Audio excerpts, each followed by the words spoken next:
आपले मामा ते एवढे दिलदार आहेत की त्यांनी डायरेक्ट आपल्याला 50,000 रुपये दिले होते. तर चला मंडळी दाखवतो तुम्हाला मी पूर्ण ब्लॉग, त्या आधी आपल्या अकाउंटला फॉलो करून घ्या. तर राम राम मंडळी, मी तुमचा लाडका विशाल आणि आता आपण निघालोय FID कॅफेला. तर चला, आज तर ऊन तर एवढं खतरनाक होतं ना मित्रांनो, काही विषय नाही. तर आपण फायनली FID कॅफेला पोहोचलो होतो आणि बघितलं तर चव्हाण साहेबांनी त्यांचं चालू होतं काम. म्हटलं चलो आपण भी कुछ तो काम कर लेंगे. मामान ते आले, मामान ते म्हणे पैसे तर चाललो म्हणे मी डिपॉझिट करायला. तर चला म्हणे तुम्ही पण या. म्हटलं नका मामा, मला जायचंय दुकानात. दुकानात आल्यावर बघितलं तर बोटचे मस्त हेडफोन आलेले होते आपल्या विशाल मोबाईलला. तर मित्रांनो, 17 Pro Max पण मिनी फोन आलेला होता आणि कव्हर तर त्यांच्याकडे 1 आहे मित्रांनो. तर त्यांचे चालू होते मित्रांनो कस्टमर आणि आपल्याला जायचं होतं आता कॅफेला, कारण की आपला आईस्क्रीमचा माल आलेला होता. चव्हाण साहेबांनी नाही आता त्यांनी तर पूर्ण आईस्क्रीमचा माल वगैरे उतरून घेतला होता आणि एवढा मोठा ढिगारा लावून दिला होता ना काउंटरला, नका विचारू गाईस. तर पूर्ण आईस्क्रीमचा माल ना लवकरात लवकर आपल्याला फ्रीज मध्ये ठेवायचा होता, कारण की ना जास्त वेळ बाहेर ठेवला तर ऊन इतके ना मित्रांनो डायरेक्ट माल पगळून जाईल.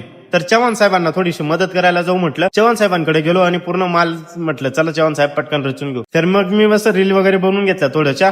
आणि आपल्याकडे ना मित्रांनो आईस केक पण आहे आणि चॉकलेट केक पण आहे आणि आईस्क्रीम केक पण भेटणार आहे तुम्हाला. तर तुम्ही व्हिजिट करा MG रोड नाशिक. तर मित्रांनो मस्त रील वगैरे काढल्या गेले होते आणि चव्हाण साहेबांनी ना सर्व फ्रीज स्टोअर करून ठेवले होते मित्रांनो. तर चलो गाईज, मिलेंगे एक नवीन व्हिडिओ. ब्लॉग वगैरे आवडेल तर लाईक फॉलो शेअर नक्की करून द्या. Bye bye guys.